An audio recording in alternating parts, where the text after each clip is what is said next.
Alright, next selanjutnya kita akan belajar memberikan indent. Indent itu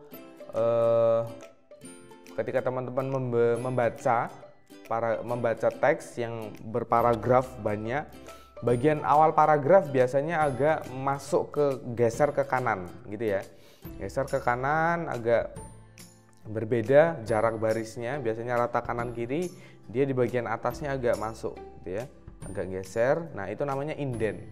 Gunanya untuk mempermudah pembaca biar bisa membedakan antara satu paragraf dengan paragraf yang lain. Baik, kita akan belajar mengatur indentnya.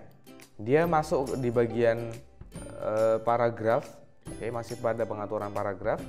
Teman-teman masuk ke tab home, paragraf, lalu klik. Pojok kanan bawah ada panah kecil di sini. Lalu akan keluar dialog, kotak dialog. Lalu masuk di bagian indentation, yang lain kita akan bahas di kesempatan yang akan datang. Kita fokus di indentation dulu. Indent kita masuk karena hanya baris pertama yang akan kita bedakan dengan baris yang lain, maka kita masuk langsung di special. Special, first line, baris pertama, lalu jaraknya berapa. Nah, kita bisa diatur. Kita biasanya 1,5 atau bisa kurang atau bisa lebih tergantung kebutuhan masing-masing. Lalu kalau sudah, klik OK. Nah, teman-teman bisa lihat hanya di baris pertama dia masuk ke dalam.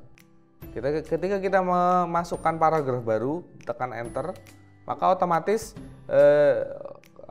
blinking kursornya yang kedip-kedip ini langsung ada lurus dengan yang awal indent. Oke, itu tentang indent. Lalu tadi teman-teman belajar juga numbering. Sekarang kita ingin numberingnya misalnya di satu poin ada subbab lagi, ada subpoin lagi. Misalnya di sini tampilan awal Microsoft Word. Saya ingin tambahkan beberapa poin. Misalnya tadi, nah ada home new open yang ada di bagian tampilan awal gitu ya.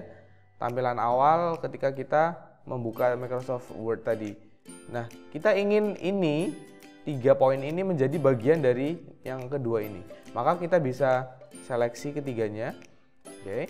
Lalu kita masuk ke sini, ada indent, decrease sama increase. Kalau increase berarti dia agak semakin menggeser ke kanan, kalau decrease semakin menggeser ke kiri. Kalau kita klik decrease indent, klik. Nah, maka dia akan berubah menjadi bullet. Oke, bullet ini berarti poin-poin yang akan dipelajari pada poin kedua misalnya.